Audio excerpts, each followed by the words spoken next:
Donc, bonjour tout le monde, il est 10h30. On va commencer avec notre service. For those who are following in English, welcome. We're excited to have you with us. Translation is available, so you can dial the number on the screen and you will be able to get simultaneous translation of the service. Donc, encore une fois, bonjour à tous. Et ce que nous allons faire, c'est vraiment prendre le temps de méditer, d'adorer ensemble ce matin avec une leçon sur la parole, mais nous allons commencer par un chant. Donc, je vous invite à fermer vos micros et à chanter ensemble et à célébrer Dieu avec nous. Chantons ensemble.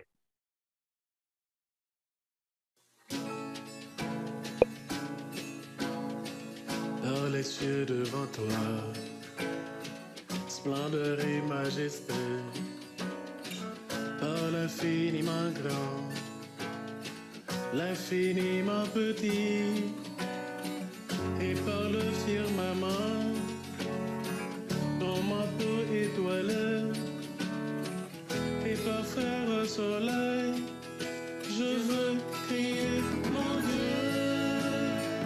Tu es grand, tu es beau, Dieu vivant, Dieu très haut, tu es le Dieu d'amour.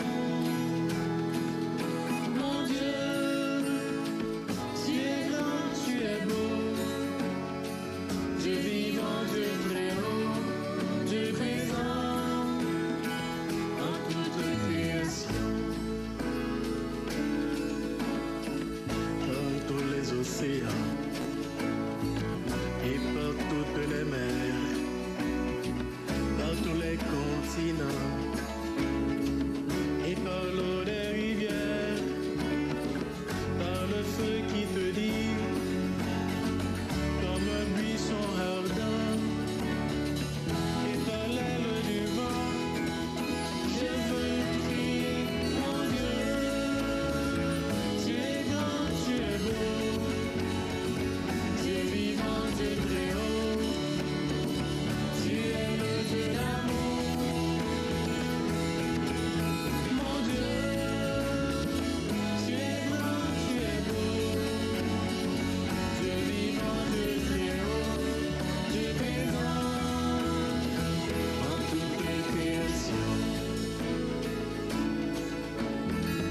Par tous les animaux de la terre et de l'eau, par le chant des oiseaux, par le chant de la vie, par l'homme que tu fis, juste moins grand que toi, et par tous ces enfants, je veux crier mon Dieu.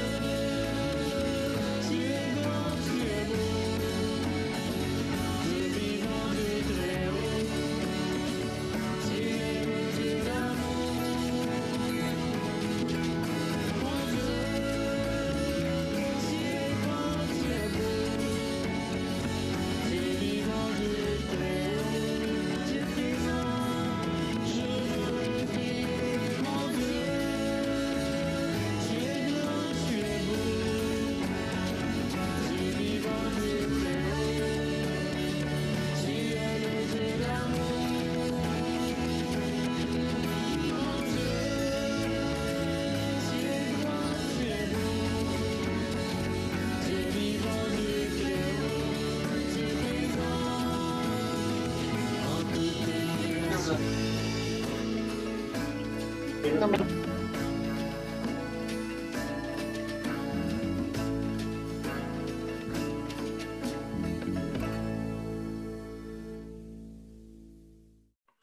Amen.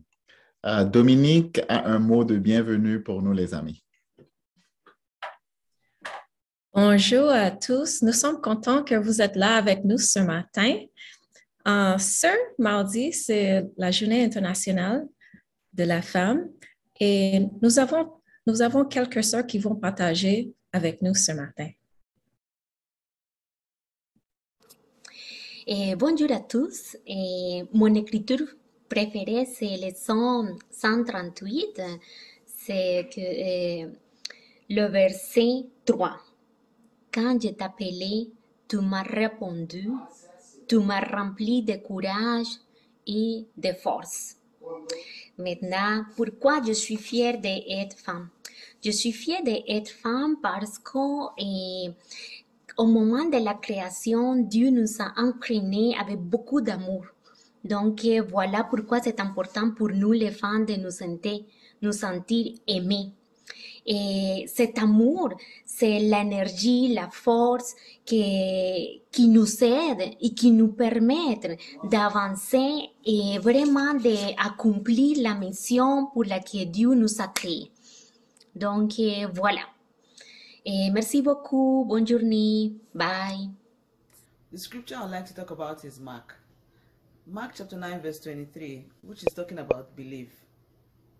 Jesus said, believe in me.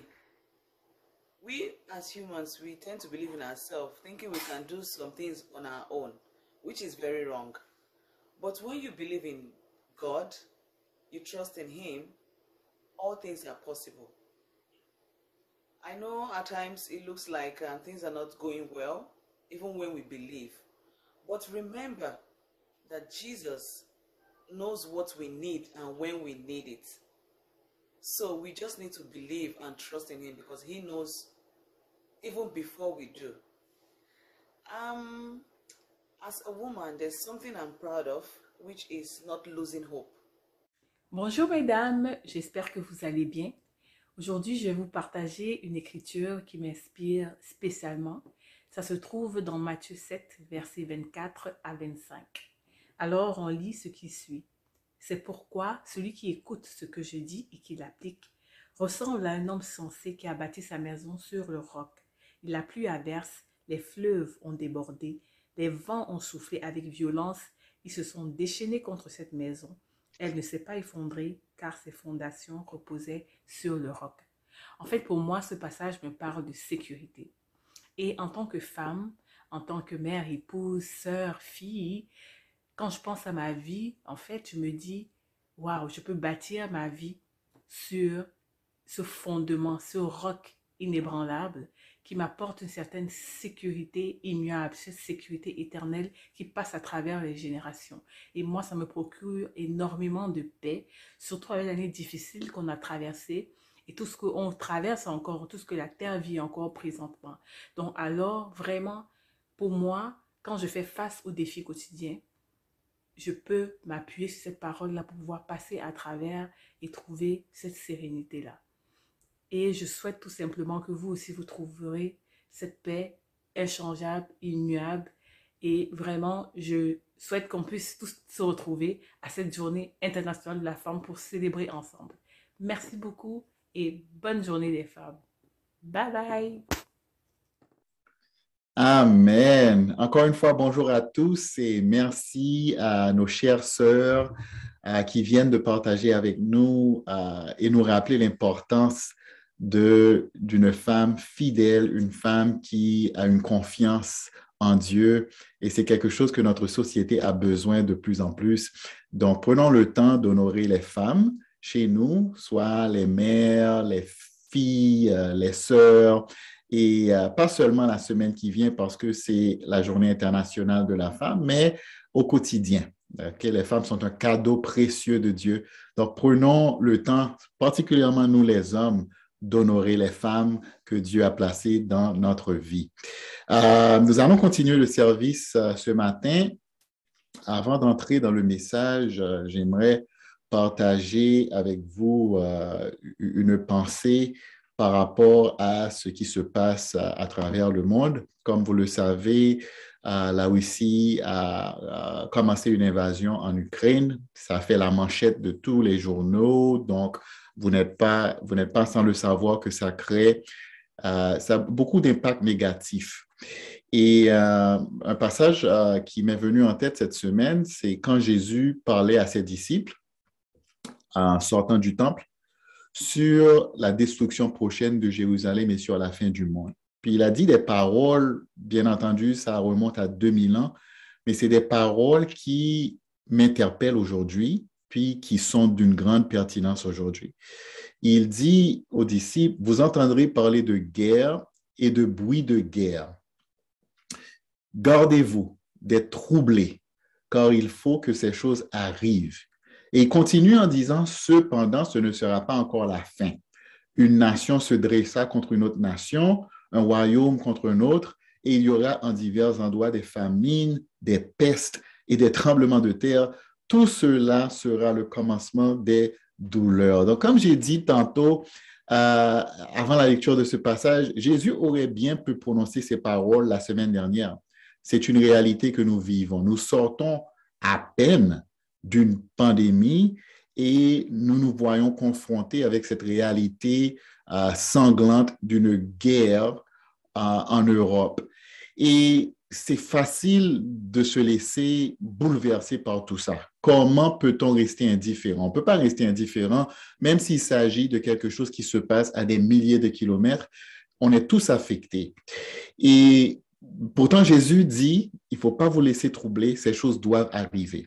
Mais en tant que chrétien, on doit quand même réagir de la bonne façon, qui est par la prière. On doit continuer de prier pour nos frères et sœurs en Ukraine, pour des milliers de gens qui ont perdu leur maison, qui sont déplacés, qui deviennent des réfugiés.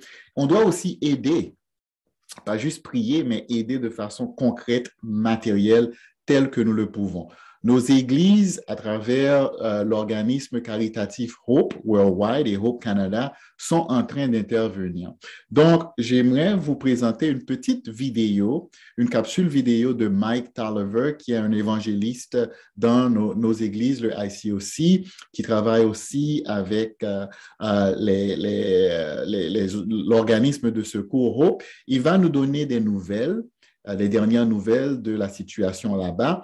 Ensuite, je vais demander à notre sœur Manuela de prier pour nous et vous aurez aussi les informations pour pouvoir donner et contribuer. Dominique et moi, on a déjà contribué, on a été heureux de le faire et je sais qu'il y en a d'autres qui l'ont déjà fait, mais si vous n'avez pas encore contribué, on vous invite, frères et sœurs, à aider et à contribuer de cette façon. Donc, sans plus tarder, je vais juste partager mon écran encore une fois, mais on va écouter cette capsule vidéo rapidement sur la situation en Ukraine et qu'est-ce qu'on peut faire pour aider.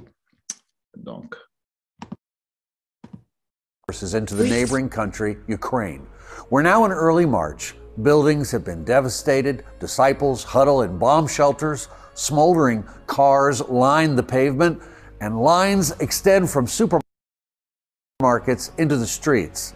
Some are required to stay in the country by law and are driving from town to town, seeking safety from the fighting, fleeing from tanks and explosions. These brothers and sisters are in grave danger and need our prayers. Others, however, have escaped the country for safety.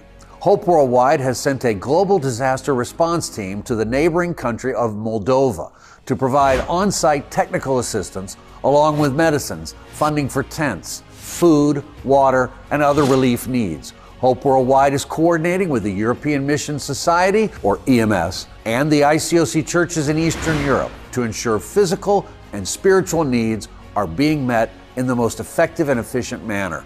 The plans are both short-term and long-term. Here's Sean Wooten, who is on the ground in Moldova and helping coordinate shelter for the refugees. The Kiev Church, almost every member goes to bomb shelters on a daily basis. We have churches in Kharkov where it's been bombed severely. Lots of needs. So please join us for prayer. That's my first request because God works through prayers and we need God at this hour. Right now in Kishinev, we're 60 miles from the border of the Ukraine, and we've been able to take in, I think, already 80 or 90 disciples who have come across the border. We've given them refuge. We give them a bed to sleep in. We're able to feed them. We have donations coming in. So we've been able to take care of our brothers and sisters that have crossed the border. I'm so proud of our fellowship at this hour. I'm so thankful for all the Christians and people that are giving their hearts to helping people. Pray for us, and we appreciate anything you can do to support us at this hour. Thanks to your generous donations to Hope Worldwide and the EMS, over 2,000 meals have been served and hundreds of nights slept in a warm bed from all the refugees. There are washing machines and dryers, and they are collecting clothes. The disciples in the refugee center are gathering in prayer for Ukraine and hosting church services. We thank God that EMS and Hope Worldwide, with the help of the saints, have provided these disciples with a safe place to land. But there is so much more to be done. Disciples are still in mortal danger in Ukraine, and the enormous humanitarian crisis is far from over as refugees pour across the border. Hope Worldwide and the EMS are on the ground to provide the help that our brothers and sisters so desperately need. If you'd like to help, then you can donate at the following links.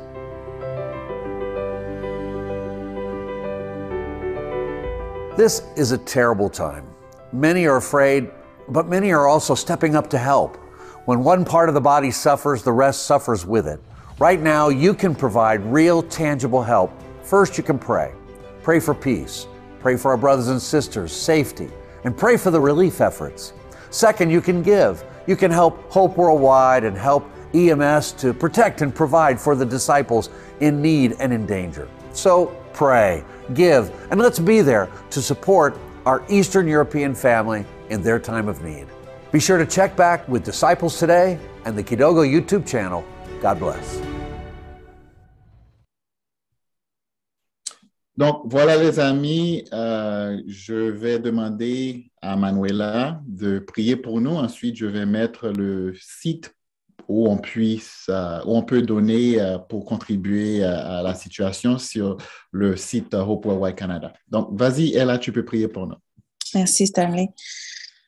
Prions. Père céleste, tu es un Dieu de justice et de paix.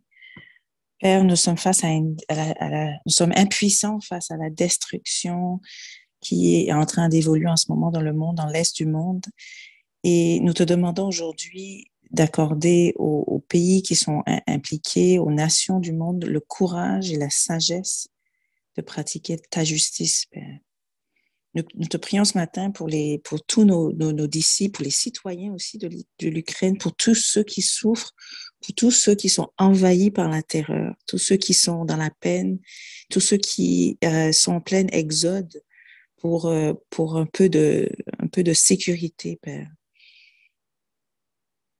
Nous prions ce matin pour nos frères et sœurs qui sont aussi pris dans la crise, pour tous les soldats qui sont en train de défendre leur pays, pour toutes les femmes qui doivent être séparées de leur mari avec leurs enfants, Père, face à l'instabilité qui les attend. Père, nous sommes reconnaissants que Hope est à cœur d'aider spirituellement et matériellement les églises à Kiev.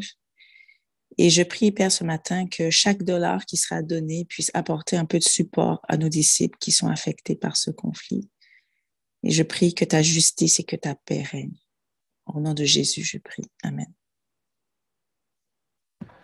Amen. Merci, Manuela. Merci de nous diriger ainsi dans une prière collective à ce sujet. Je vais mettre le lien, comme ça vous saurez où vous pouvez donner. Donc, voici le lien est affiché sur l'écran pour aider aux efforts des secouristes qui vont essayer d'amener un soulagement dans cette situation combien difficile. Donc, merci de prendre note. Vous pouvez soit prendre en photo ou comme vous voulez pour aller visiter plus tard. Donc, nous allons continuer avec le message ce matin et j'aimerais partager avec vous quelques pensées dans le but de vous encourager. Je lisais un article de la presse hier qui expliquait comment l'anxiété et la dépression sont à la hausse, puis ça ne surprend personne, on en a déjà parlé et on sait que c'est un fait avec tout ce que nous vivons présentement, mais il disait que la guerre en Ukraine vient s'ajouter à une longue liste de facteurs, d'éléments qui contribuent à la hausse de dépression, d'anxiété chez les jeunes. Donc, les jeunes appellent cet organisme qui s'appelle Tel Jeune et c'est un organisme qui est là justement pour accompagner les jeunes et pour les aider. Et le psychologue, dans l'article, offrait 3 pistes de solutions, 3 recommandations que les parents peuvent mettre en pratique. Et j'ai trouvé que c'était de très bons conseils, donc je voulais partager avec vous là-dessus. Premièrement, il disait que par rapport à la guerre en Ukraine, il faut normaliser les émotions des jeunes, donc ne pas banaliser le fait qu'ils sont inquiets, mais valider que c'est tout à fait normal qu'ils soient inquiets et même encourager le fait qu'ils font preuve d'empathie envers des gens qu'ils ne connaissent même pas. Donc, c'est quelque chose de vertueux. Donc, il faut les encourager. C'était la première piste de solution que j'ai trouvée très utile de la part du psychologue. Donc, normaliser les émotions, les encourager, puisqu'ils ont de l'empathie, ils ne sont pas indifférents. C'est une bonne chose. La deuxième chose qu'il disait, c'était de leur demander ce qu'ils comprennent de la situation. Parce qu'il y a tellement d'informations et malheureusement, toutes les informations ne sont pas fiables. Il y a aussi du fake news.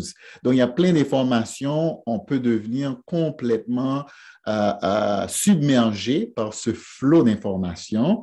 Et donc, c'est important de leur demander qu'est-ce qu'ils comprennent pour pouvoir cadrer la conversation et puis leur montrer aussi où ils peuvent avoir les bonnes informations. Puis troisièmement, c'était d'inviter une réflexion pour trouver des pistes par rapport à comment diminuer le stress et l'anxiété chez eux. Donc, j'ai trouvé ça très, très utile parce qu'on pourrait avoir tendance à éviter la conversation sous prétexte qu'on ne veut pas vraiment on ne veut pas les rendre plus anxieux. Mais la réalité, c'est qu'il ne faut pas éviter d'en parler, il faut en parler et le faire avec une bonne orientation. Donc, encore une fois, utiliser ces outils, ces pistes de solutions. En plus, moi, je voulais ajouter quelque chose d'autre. Pour nous qui sommes chrétiens, je voulais ajouter un autre outil qui est la foi en Dieu. Puis, pourquoi je pense que c'est important, et ce n'est pas juste important pour nous chrétiens, c'est important pour notre société. Veux pas, quel que soit l'individu que tu considères dans le monde maintenant, on fait tous face à des difficultés. Et la liste est à n'en plus finir. Il y a la guerre en Ukraine, c'est la plus récente des situations. Mais avant ça, il y avait la pandémie. On sort à peine de la pandémie. En plus, il y a tellement de facteurs. Il y a la violence partout dans le monde. Il y a la santé physique. Il y a la santé mentale. Il y a les relations difficiles à la maison, au travail. Donc, les problèmes financiers. C'est un fait indéniable que tout le monde dans ce monde fait face à de grandes difficultés. J'ai été très encouragé ce matin pour vous amener ce message. Je me suis levé, j'ai pris mon café et puis j'ai reçu une nouvelle d'Eduardo concernant notre frère Pierre. Puis j'ai appelé Pierre il y a quelques minutes pour lui parler. Puis il m'expliquait comment son neveu de 28 ans, qui habite aux États-Unis en Arizona, qui faisait partie de l'armée américaine, s'est ôté la vie. Puis il est en train de se préparer pour prendre l'avion pour aller en Arizona pour être avec son frère aîné dont le fils vient de se suicider. Puis il disait, Stanley, à chaque semaine, je reçois une mauvaise nouvelle comme ça. Puis je ne pense pas que Pierre vit une situation singulière. On fait tous face à ça. Puis qu'on soit chrétien ou non, on fait tous face à une vie, on évolue dans un monde où les mauvaises nouvelles abondent constamment. Et la question, c'est comment va-t-on faire face à ces défis, à ces difficultés? Et le monde nous offre plein de solutions. La société nous offre plein de solutions. La société nous dit que, bon, il suffit d'avoir, puis je sais que je fais une caricature, mais la société va souvent nous dire que, bon, voilà, comme piste de solution, il faut avoir le régime alimentaire idéal. Puis, si tu as le régime alimentaire idéal, ça fait une grosse différence dans ta vie. Si tu trouves le travail idéal, la relation romantique idéale, si un voyage idéal dans le sud, le compte Instagram idéal, puis voilà les pistes de solutions que la société nous offre. Et puis je sais encore une fois que je fais une caricature, mais c'est pas si exagéré que ça. La technologie aussi nous offre des pistes de solutions. La technologie va nous dire que, bon, peut-être une meilleure performance au travail avec des outils technologiques. La technologie va nous dire plus accès, avoir plus d'accès à la santé, le développement des traitements médicaux, de la médication. La technologie va nous dire que ce qu'il nous faut, c'est un réseau plus élargi. Il nous faut plus d'amis sur Facebook. Il nous faut une présence plus importante sur Instagram avec des centaines de milliers d'adhérents, de followers. Puis voilà ce qui va vraiment nous amener à une meilleure santé mentale, physique, une meilleure condition de vie. La technologie va nous dire, il nous faut une vie sexuelle sans contrainte et sans conséquences flagrantes. La technologie permet à la société de faire ça, d'avoir une vie sexuelle entre griffes épanouie sans conséquences, avec les contraceptions, avec tout l'avortement. La technologie essaie de dire à la société, dit à la société que la solution de ta vie, c'est de t'amuser. Vis ta vie sexuelle pleinement comme tu veux, puis ne t'en fais pas pour les conséquences parce que la technologie va prendre soin des conséquences. La technologie nous dit aussi que peut-être qu'une apparence physique qui est conforme avec cette réalité subjective intérieure que tu vis. Tu peux faire une opération pour changer ton genre, tu peux changer ton apparence physique pour refléter ce que tu vis intérieurement. Puis la question à se poser en écoutant et en regardant tout ça, c'est vraiment se demander, est-ce que ça fonctionne? Qu'est-ce que ça donne? Qu'est-ce que ces solutions amènent? Est-ce qu'en réalité, ces solutions nous donnent un monde habité par des gens qui sont comblés? Est-ce que c'est ce que nous voyons? Est-ce que nous voyons un monde où les gens sont heureux, où les gens sont comblés, où les gens peuvent faire face aux problèmes de la vie? Est-ce que c'est le genre de monde que nous avons aujourd'hui? Puis je vous laisse en juger vous-même. Mais pour moi, la réalité, c'est que on peut pas vivre dans ce monde et faire face à toutes ces difficultés sans la foi en Dieu. On vit dans une société qui tend à nous dire que la foi en Dieu, c'est une fable, c'est mythique, c'est basé sur des légendes, c'est basé sur des histoires inventées pour aider les gens à s'expliquer l'inexplicable. La société tend à caricaturer la foi comme étant quelque chose d'abstrait, quelque chose pour les idiots et les sots. Puis la réalité, c'est que Dieu n'est pas juste une pensée abstraite.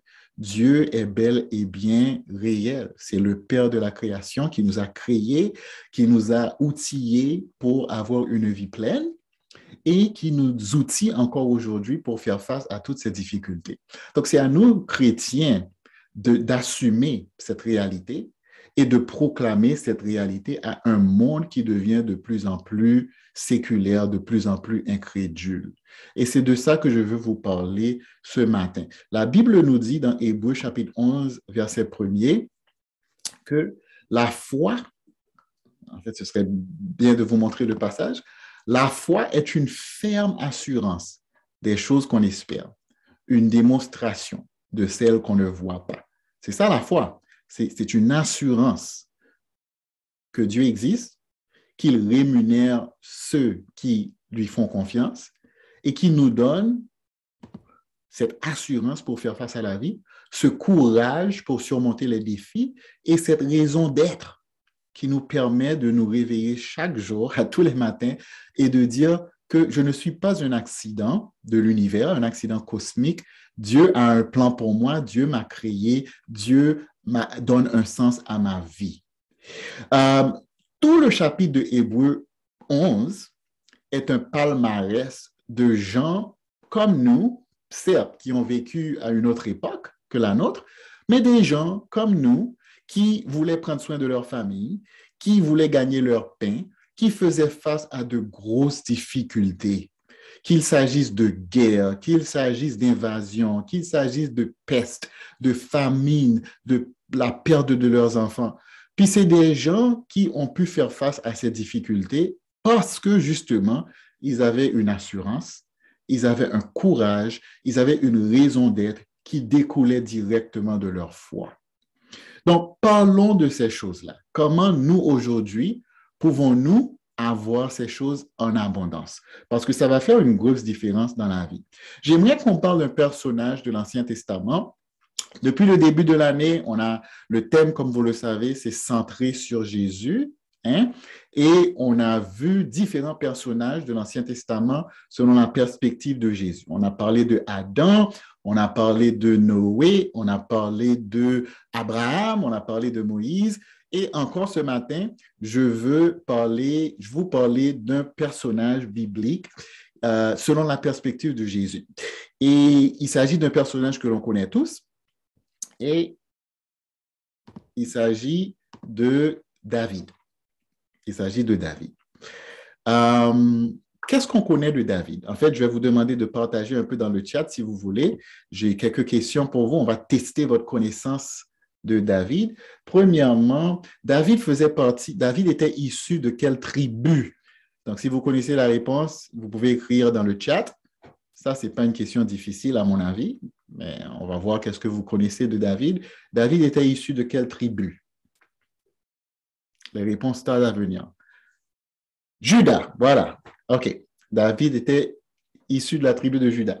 David était le Benjamin, ça veut dire le plus jeune de la famille, de combien de frères? David avait combien de frères? 7. All right. Il y a des gens qui connaissent leur Bible ici. 7 frères.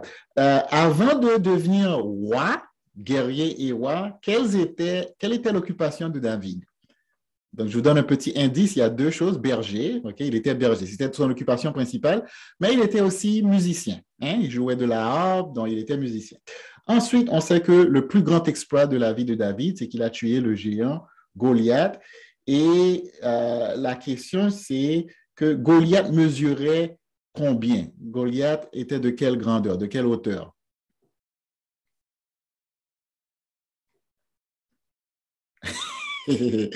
8 pieds, 7 pieds 20, plus de 2 mètres. Oui, OK. Ça c'est une réponse à 3 mètres, exactement. Goliath faisait 3 mètres. C'est ce que la Bible nous enseigne. Donc, c'était un géant comme on n'en a jamais vu. Autre question. David, un peu plus difficile maintenant les questions. Ça, c'est pour tester les adeptes de la parole. David est devenu roi à quel âge? À quel âge? David est devenu roi à quel âge? En fait, il a été couronné en 14 ou 15 ans? Non, là, c'est loin de la réponse. 30 ans, exactement. OK, donc David est devenu roi à 30 ans. Mais en fait, David a été couronné en 2 fois. Il est devenu roi de Juda, de la tribu de Juda et Benjamin à 30 ans, à Hébron. Ensuite, il est devenu roi plus tard, à l'âge de 37 ans sur tout Israël. OK? Donc, 30 ans sur Juda, puis à l'âge de 37 ans sur tout Israël. OK, prochaine question. David a régné combien d'années sur Israël, Juda et Israël? Donc, son règne, en fait, a duré combien de temps? Combien d'années? OK, 40 ans. Bravo, Eduardo. 40 ans. Ensuite, David avait combien de femmes? Connaissez-vous la réponse? David avait combien de femmes? 2000 femmes. OK.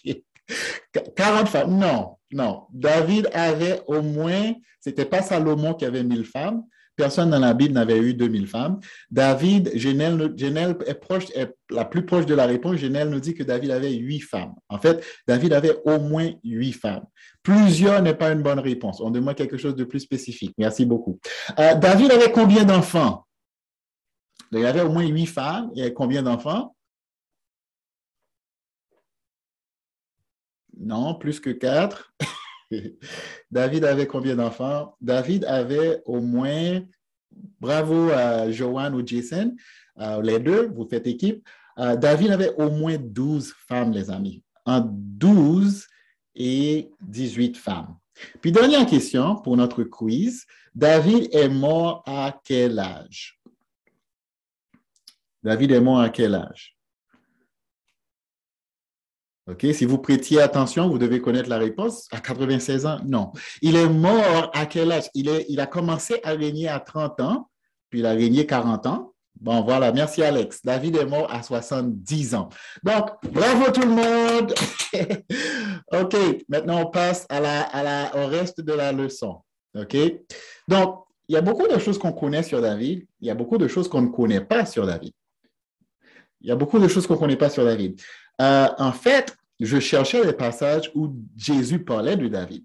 Moi, je m'imagine que Jésus, en grandissant, vénérait David comme un héros.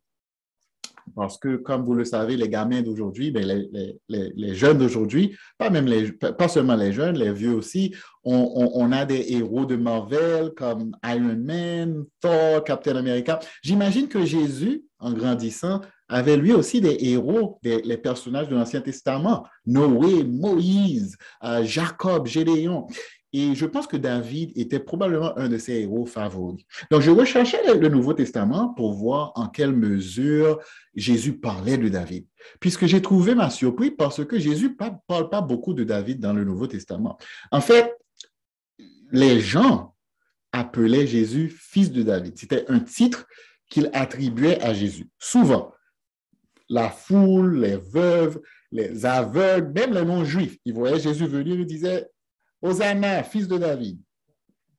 Il y a seulement 2 instances où Jésus parle de David. La première, c'est dans Matthieu 12, où Jésus se compare à David. On reprochait à Jésus de briser le sabbat et Jésus disait que David, il se comparait à David, il disait, mais David était entré dans le temple le jour et il a mangé le pain consacré qui était destiné seulement aux prêtres. Donc, Jésus se compare à David. Ensuite, l'autre passage où Jésus parle de David, c'est plutôt en forme de questionnement. Jésus disait aux Juifs, aux scribes, aux pharisiens, il leur demandait, vous dites que le Messie est le fils de David, puis comment ça se peut puisque David lui-même l'appelle Seigneur?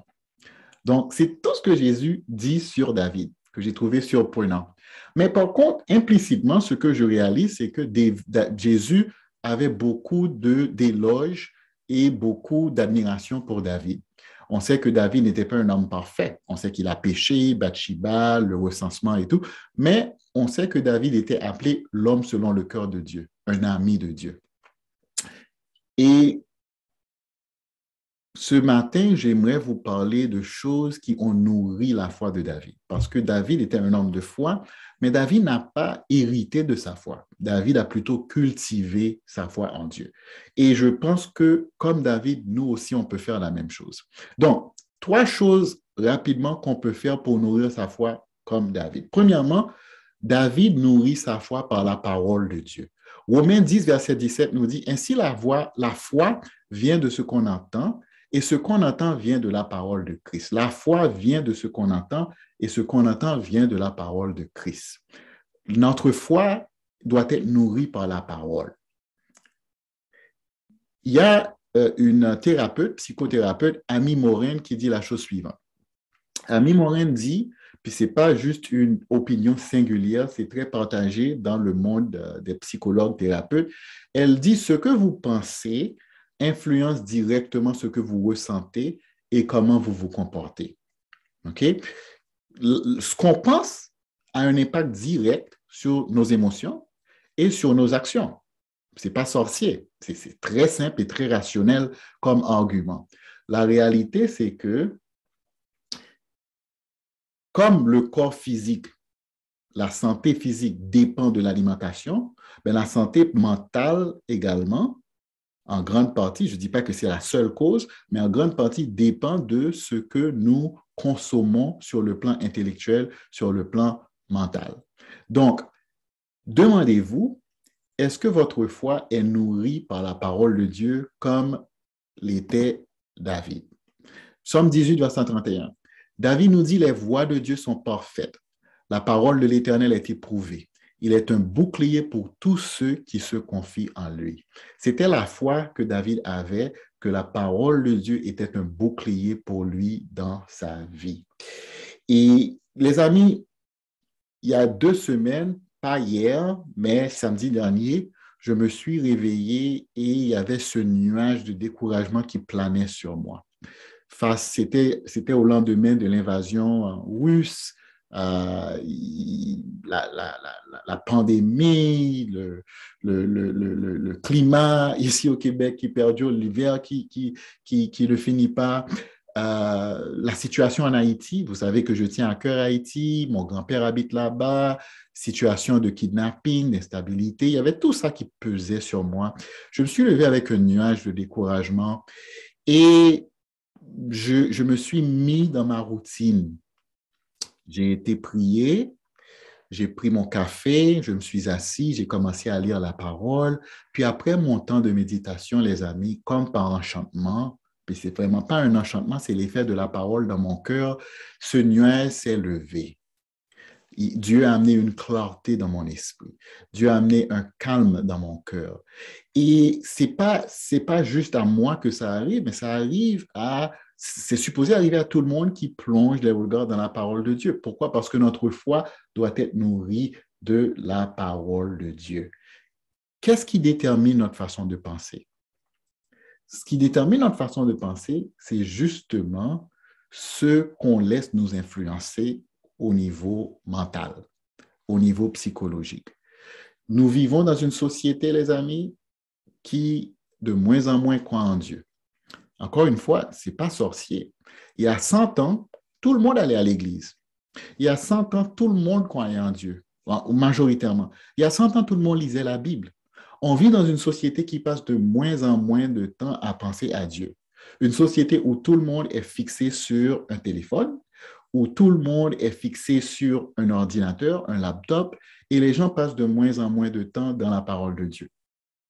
La réalité tragique, c'est que même dans l'Église, il y a beaucoup de gens qui passent très peu de temps dans la parole de Dieu. La foi vient de ce qu'on entend. C'est tout à fait normal que vous ayez une foi faible si vous n'êtes pas constamment dans la parole de Dieu. David avait une foi forte et solide parce que sa foi était nourrie de la parole de Dieu. Si vous voulez plus d'assurance dans la vie, plus de courage, plus de raison d'être, la solution est simple. La solution est simple. Ce n'est pas compliqué. Il faut tout simplement passer plus de temps dans la parole de Dieu. Nous passons trop de temps sur nos téléphones, les amis, et pas assez de temps dans la parole de Dieu. Une foi nourrie par la parole est une foi solide qui va nous donner de l'assurance, du courage et cette raison d'être. La deuxième chose que David utilisait pour nourrir sa foi, c'est son temps dans la nature. J'imagine qu'avant que David devienne roi, nous le savons que David était un berger. Donc, David passait énormément le temps dans la nature, dans les champs, à faire paître le troupeau de son père. Et il dormait peut-être souvent à la belle étoile, sous un ciel lumineux, étoilé. Il contemplait les merveilles de Dieu, la nature, et ça nourrissait sa foi. Écoutez les paroles de David dans le psaume 19, versets 1 à 4. C'est David qui a écrit ces paroles. Il a dit, « Les cieux racontent la gloire de Dieu et l'étendue manifeste l'œuvre de ses mains. Le jour en instruit un autre jour, la nuit en donne connaissance à une autre nuit. Ce n'est pas un langage, ce ne sont pas des paroles dont le son ne soit point entendu. Leur retentissement parcourt toute la terre. Leurs accents vont aux extrémités du monde, où il a dressé une tente pour le soleil. » David nous dit ce qui est rationnel et ce qui est logique. Il dit, tu sors dans la nature et Dieu te parle. Dieu te parle. La nature est une beauté incontestable. Qu'on soit croyant ou non, on réalise que dans l'univers, dans la nature, il y a un ordre, il y a une rigueur, il y a des constantes qui régissent le fonctionnement de l'univers. Il y a une beauté sublime dans la nature et David attribue ça à la création de Dieu. Nous vivons dans une société où les gens vont admettre la beauté de la nature, mais ils vont hésiter de l'attribuer à la main de Dieu. Ils vont dire que c'est la chance. Ils vont dire que c'est le hasard. Ils vont inventer toutes sortes d'explications.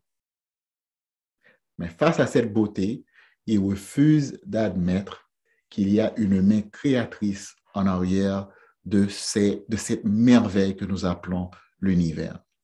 Je me rappelle une conversation que j'ai eue avec notre frère Marc-André Delallé. Marc-André Delallé et Virginia et leur fille Natacha ont habité Montréal pendant plusieurs années et ils ont finalement déménagé en Australie. Mais à l'époque où Marc-André habitait Montréal, il était parti en voyage, il a amené sa famille en vacances aux îles Fidji. Donc, chanceux. Ce n'est pas donné à tout le monde d'avoir cette chance. Mais Marc-André me racontait que pendant qu'il était là-bas en voyage, il a pris un petit bateau et il était debout à la proue du bateau et le bateau s'en allait vers une petite île dans le Pacifique. Et Marc-André m'expliquait que devant cette beauté sublime, il fut rempli d'une forte émotion. Il avait les larmes aux yeux. Évidemment, ce n'était pas la tristesse. Il n'était pas triste.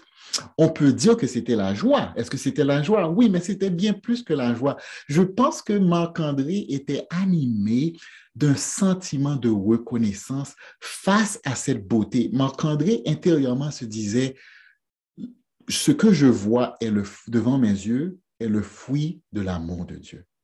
Un Dieu qui aime sa créature, un Dieu qui aime l'humain, un Dieu qui aime les hommes au point de créer un univers si merveilleux, d'une beauté si sublime à nous couper le souffle. Il était envahi de cette vague d'émotions, de reconnaissance. L'un de mes auteurs favoris, qui s'appelle Fyodor Dostoïevski, qui a écrit Les Frères Karamazov, qui est un de mes romans favoris, dit la parole suivante. Il dit « La beauté est le champ de bataille où Dieu et le diable se battent pour capturer le cœur des hommes. La beauté est le champ de bataille où Dieu et le diable se battent pour capturer le cœur des hommes. » La beauté, les amis, n'est pas l'invention du diable. Ce n'est pas le diable qui a inventé la beauté. C'est Dieu qui a inventé la beauté. C'est Dieu qui a créé cette nature merveilleuse dans laquelle nous existons. Et le monde, notre société fait tout pour nous éviter de constater l'amour de Dieu à travers la nature. Je m'explique. On passe la majeure partie de notre temps à contempler l'œuvre des hommes. La société nous oriente de façon à contempler ce que les hommes font. Tout ce qui est matériel, tout ce qui est physique, la technologie. On vit dans une société idolâtre par rapport à la technologie. Nous adorons la technologie. Nous adorons ce que la main des hommes a fait. Et nous passons tout notre temps concentrés sur la création des hommes. Sauf quand nous nous tournons vers nous-mêmes. Donc, l'humain, l'homme moderne, la femme moderne, passe la majeure partie de son temps concentrée sur elle-même, ses émotions, son bien-être intérieur. Et quand elle n'est pas absorbée par cette réalité, alors elle tourne ses yeux vers la création des hommes. Alors ce que Dieu a créé tout un monde majestueux, glorieux, pour nous témoigner de son amour. Et nous passons très peu de temps à admirer la nature. Comme je l'ai dit tantôt, je le dis encore, nous passons trop de temps sur nos téléphones. Nous passons trop de temps à nous divertir. Nous sommes une société et même les membres de l'Église ne sont pas exempts de cette admonition que je vous donne. Nous passons trop de temps sur nos téléphones, sur nos ordi, à nous divertir, à regarder la télé, à écouter les émissions de Netflix et très peu de temps dans la nature. On ne peut pas avoir une foi solide si on n'est pas constamment en contact avec la nature. Sortez un peu, allez prendre des marches, retrouvez-vous dans une nature où vous allez écouter la voix silencieuse du Dieu qui vous aime. Vous voulez une vie courageuse, l'assurance et une raison d'être, passer plus de temps dans la nature. Ce n'est pas compliqué. Moins de temps à l'intérieur, moins de temps sur votre téléphone, moins de temps sur les appareils électroniques, moins de temps sur les médias sociaux et plus de temps dans la nature à connecter avec Dieu. Puis troisièmement, David avait une foi nourrie par les actes de Dieu dans sa vie. David avait une foi nourrie par les actes de Dieu dans sa vie. Vous voulez de l'assurance, du courage, de la raison d'être pour faire face aux difficultés de la vie? Eh bien, vous devez vivre l'expérience de l'intervention divine. David n'avait pas une foi tout simplement intellectuelle.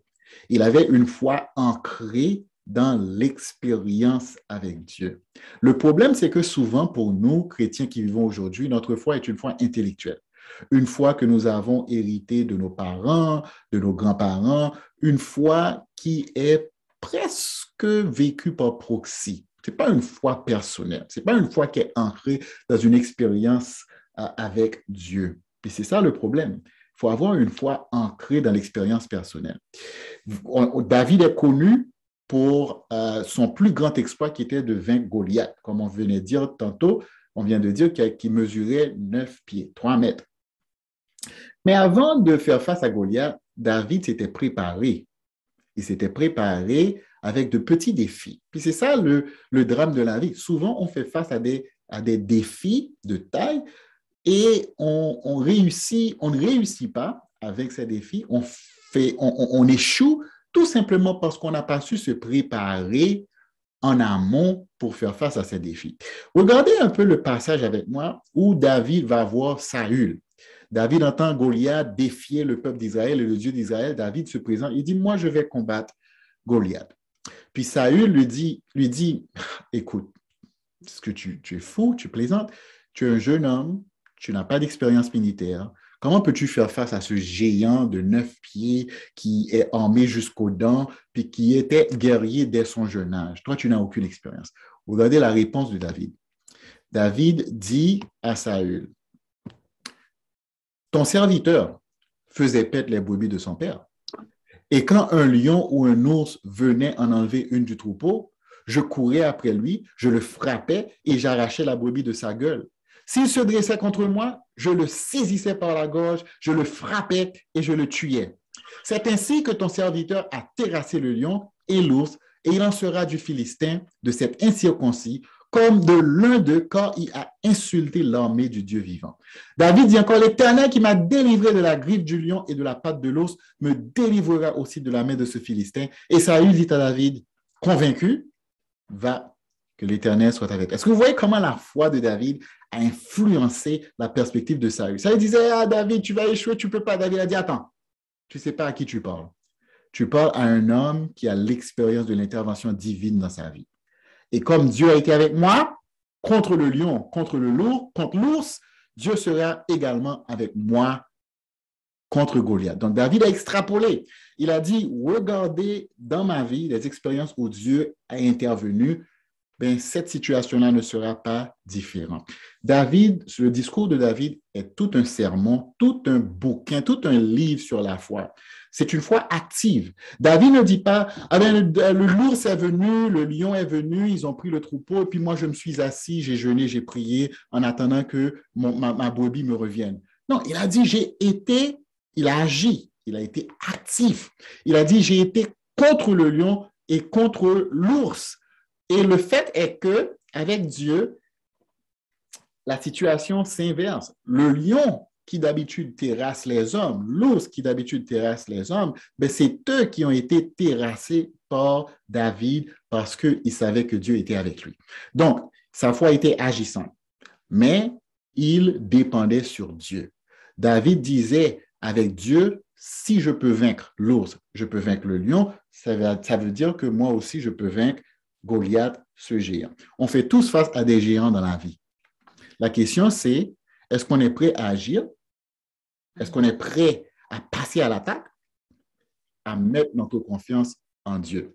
Une petite histoire rapide, une petite anecdote pour illustrer ce point. Je parlais à notre frère Andrés qui est à Québec. récemment.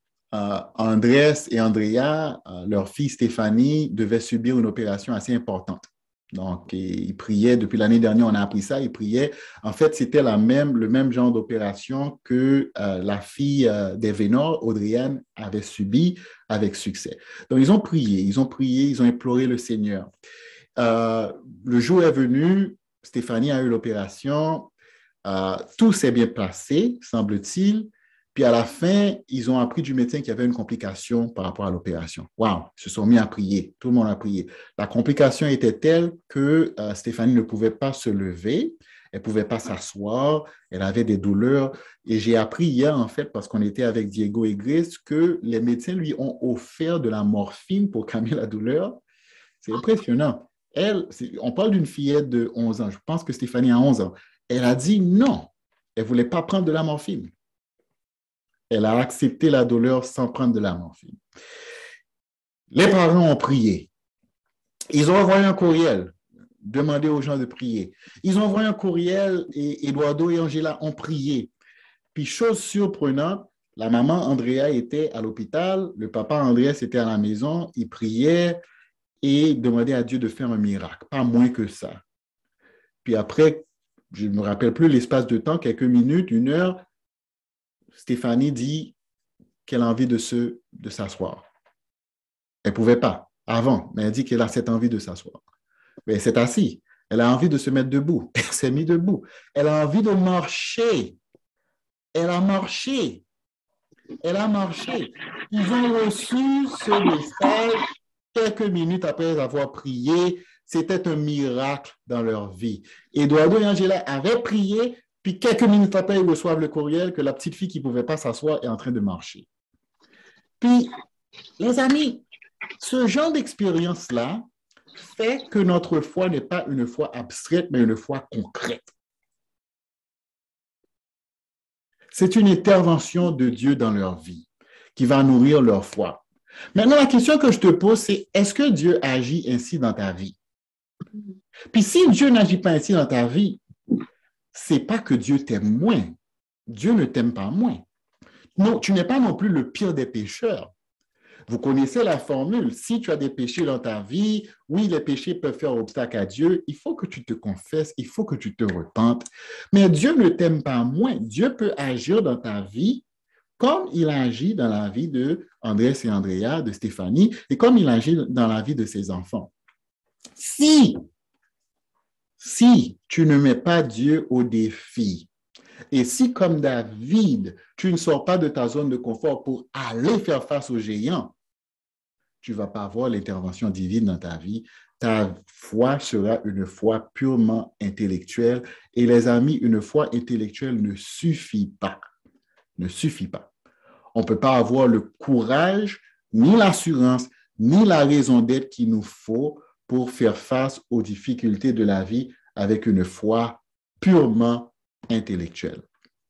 Donc, soyons comme David, les amis. Nous faisons tous face à des Goliaths de la vie. Soyons comme David. Ayons une foi nourrie par la parole de Dieu. Ayons une foi nourrie par notre expérience dans la nature. Ayons une foi nourrie par l'expérience des interventions divines. Si on fait ça, donc justement ensemble, en tant qu'Église, collectivement et sur le plan individuel, nous serons pleins d'assurance, quelles que soient les circonstances. Nous serons pleins de courage, quels que soient les défis, et nous aurons une raison d'être claire pour nous aider dans notre prise de décision. Donc, merci pour votre écoute, les amis. J'espère que la parole de Dieu ce matin vous amène quelque chose, qu'elle va vous pousser à une réflexion profonde, qu'elle va amener une repentance chez vous qui va se manifester par une foi solide comme celle de David. Donc, nous allons écouter un dernier chant. Ensuite, je vais inviter Manuel pour les annonces et nous avons les salles de réunion pour aller prendre le repas du Seigneur ensemble. Merci pour votre écoute. Célébrons le Seigneur ensemble avec ce dernier chant.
Bonjour à tous.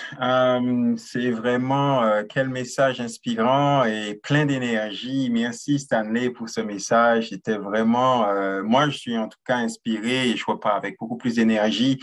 Et ce qui ressort pour moi de ce message, c'est comment l'esprit de curiosité peut vraiment être utilisé partout. Parce que si on est curieux à propos de la Bible, eh bien, on creuse et on découvre des choses et on peut toujours découvrir quelque chose de nouveau dans la Bible et c'est passionnant.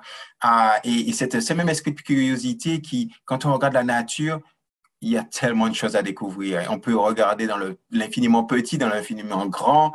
La nature, elle est impressionnante et elle est vraiment un bon messager de l'amour de Dieu pour nous, qu'il a mis, tous ces efforts qui sont mis dans la façon dont les systèmes fonctionnent et sont interconnectés. C'est absolument fabuleux. Et également, cet esprit de curiosité que l'on peut avoir pour regarder comment Dieu travaille dans nos vies. Parce que parfois, Dieu continue à faire des miracles dans nos vies. Parfois, c'est simplement parce qu'on ne fait pas attention qu'on ne voit pas ces miracles à l'œuvre. Donc, vraiment, j'encourage tout le monde à montrer un peu plus d'esprit de curiosité pour rester constamment dans la parole, continuer à animer leur foi de cette façon-là, continuer à animer leur foi en étant émerveillés par ce que la nature nous montre, et puis continuer à regarder l'œuvre de Dieu dans nos vies.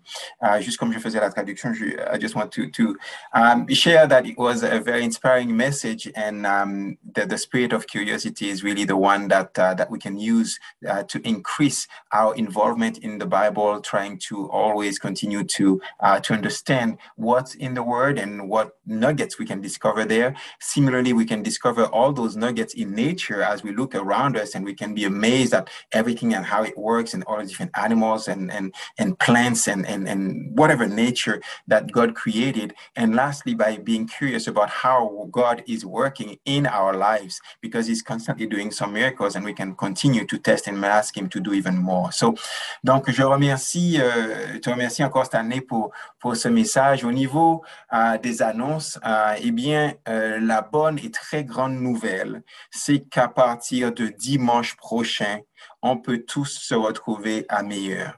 Donc, on va tous se retrouver à Meilleur parce que la distanciation imposée est un peu moins grande. On passe à 1 mètre, ce qui permet d'avoir la capacité de recevoir tout le monde à Meilleur. On va toujours porter les masques, bien sûr, mais on va pouvoir tous se retrouver à Meilleur. Donc, on n'aura plus à se faire secteur Est ou Ouest. On va tous être à Meilleur. On va continuer à faire en Zoom de façon à permettre à ceux qui ne peuvent pas venir, qui ne veulent pas venir, ou ceux qui sont un peu plus loin, de toujours se connecter. Donc, on aura toujours le service en Zoom.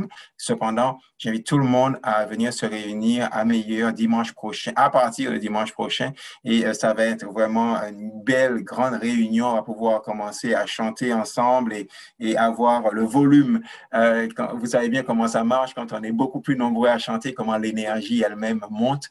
Il me tarde de tous vous retrouver à Meilleur. So next week, for the first time in a long time, we can all be back to Meilleur. So bring your mask, because you can still be wearing masks. However, we have enough distanciation in your room to be able to accommodate everybody. So I encourage you to join us next Sunday and to be back to Meilleur so that we could worship together. And we will still have Zoom available for those who can't or won't come, but I encourage everybody to come to Meilleur. Pour finir, juste pour vous dire que le mois commence et on a des activités régulières dans le mois, et notamment des activités pour les parents. Il y a un atelier pour les parents, c'est vendredi de la semaine prochaine, vendredi 18, un atelier sur l'abus et l'utilisation de substances pour les ados, donc avec des experts dans le domaine. Donc, je vous encourage vraiment à prendre le temps, si vous êtes parent de pré-ados, d'ados, c'est le moment de s'en inquiéter, ou même de plus jeunes, des choses à faire, à ne pas faire. Ce sera à 20h vendredi de la semaine prochaine, vendredi 18. Et le vendredi d'après, on a l'atelier pour les mariés. Encore une fois, je vous encourage à venir écouter et apprendre sur un livre nouveau, et puis à partager avec vos amis mariés. Vous pouvez inviter les amis. C'est très convivial comme événement. So I just wanted to remind everybody that we also have a parenting Devo that's scheduled for Friday the 18th on substance use and abuse for teens. So it could be very practical from experts helping us to deal with that. And also the following week on the 25th, we have the Merits workshop. Where you can spend time with Merits discussing a book and the wisdom that we can gather from that so that we could continue to glorify God with our relationship with our spouses. Et pour terminer, eh bien, on va passer à la communion. Pour la communion, nous n'avons pas besoin d'aller ailleurs normalement parce qu'il y a les salles breakout rooms, les salles qui sont mises en place de façon à ce que vous puissiez rejoindre votre groupe de famille et avoir un temps de communion en petits groupes pour pouvoir passer ce temps qui, je rappelle, le temps le plus important. C'est la raison pour laquelle on se réunit. C'est pour se rappeler, pour obéir au commandement de se rappeler du sacrifice de Jésus et de ce qu'il a fait pour nous, parce que c'est le point commun que l'on a. Donc, je vous encourage donc à rejoindre les salles qui vont être mises en place, qui vont être disponibles par cette année très rapidement. So for communion, I encourage you to join the breakout rooms so that you could spend communion and have a good time of reflection and remembrance of Jesus' sacrifice with your family groups. So, sur ce, je vous souhaite un excellent dimanche. Profitez bien, restez bien au chaud et faites attention si vous devez sortir avec le verglas. Bonne semaine et on se voit très bientôt.